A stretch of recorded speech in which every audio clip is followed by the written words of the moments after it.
And joining us now to provide more context on this ongoing crisis and the chaos in Haiti is former Haitian Prime Minister Laurent Lamothe. We thank you so much for being here with us. First off, our condolences for all of the upheaval in your home country right now. What was your reaction when you heard of the death of the president there?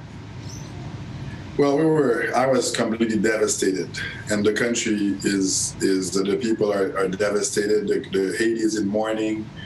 It's a sad day for Haiti and for Haitians. And according to the Miami Herald, there are currently only 10 elected officials in the entire country. The interim prime minister has yet to be sworn in, and the head of the Supreme Court died of COVID last week. Is there anything in your constitution that can serve as a sort of roadmap to help navigate this crisis? Well, the Constitution in its Article 149 calls for, if in the absence of the president, the Council of Ministers with the existing Prime Minister carries through the management of the country until and have 60 days to carry out elections. So since the elections, they were already planned for the 26th of September. So that timeline falls exactly right within the framework for elections. What security entity is responsible for the safety of the president? Have they given any explanation as to how this happened? Well, Haiti has a police force, as you know, that was trained by a lot of the components were trained by the international community. There is also a special unit for the presidential security that have over 1,000 guards in there. But the news that I have myself, straight from the front lines from Haiti is that all the mercenaries, they're still holed up. So there is 28 of them, and there are 28 Venezuelan nationals. And out of that, 2 of them have been arrested, and the rest, the 26, they're holed up in a home. Basically, so there's a lot of shooting going on still, but so the good news is they've not escaped, and the initial indications is that all of the mercenaries, they're still holed up and the police is surrounding them. We've been hearing that Port-au-Prince is described as a ghost town at this time. In a statement, Joseph Lambert, the head of the Senate, said that the Haitian National Police and Haitian armed forces are in control of the security of the country. The president, of course, was just assassinated. How are residents of Haiti supposed to feel like things are safe? Well, it's a very difficult situation, and everybody certainly needs to stay calm and need to give the security forces time to do their job.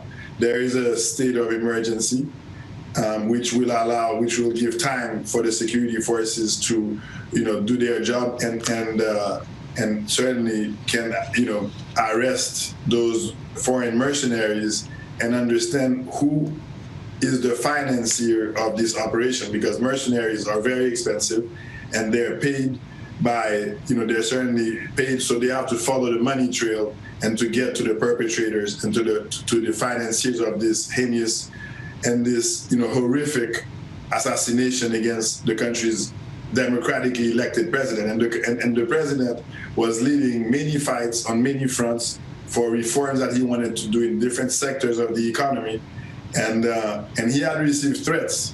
So he was aware that it was a very, very dangerous and tenuous situation. And they carried out on some of those threats. So now, an investigation has to kick in to find out who did it, who paid for it, and for those persons to be held accountable. What kind of action would you like to see, if any, from the United States?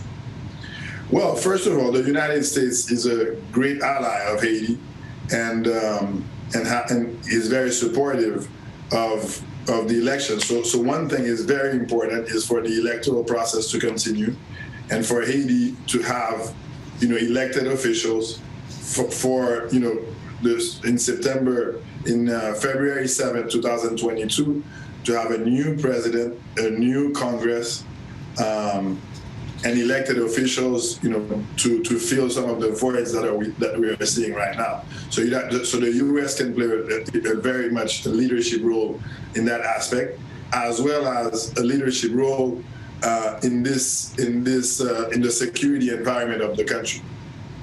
Do you think at all that this crisis could be a tipping point that forces many on the island to want to leave? Well, I mean, this was, a very well-financed and coordinated attack to kill the president of the country, and that was a targeted attack. It was hired guns that carried out this work. The people of Haiti, what they want peace. They want, an environment conducive to being able to find jobs, and they want security. So, and the authorities have to rise to the occasion and be able to provide it. And catching these guys would be an important point to get to who's behind it, and that's the key to it. And for this crime not to be,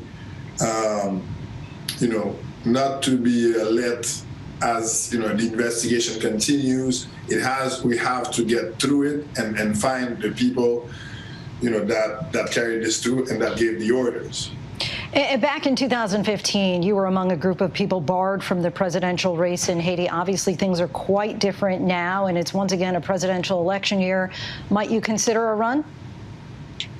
Well, I get asked this question, in every interview that I do, and what I say is, I want to continue to help the country. I want to continue to help Haiti, and I don't think you need to be president or prime minister to do so. Former Haitian Prime Minister Laurent Lamothe, we thank you so much for your time tonight. Thank you very much. I appreciate it. Hi, everyone. George Stephanopoulos here. Thanks for checking out the ABC News YouTube channel. If you'd like to get more videos, show highlights, and watch live event coverage, click on the right over here to subscribe to our channel. And don't forget to download the ABC News app for breaking news alerts. Thanks for watching.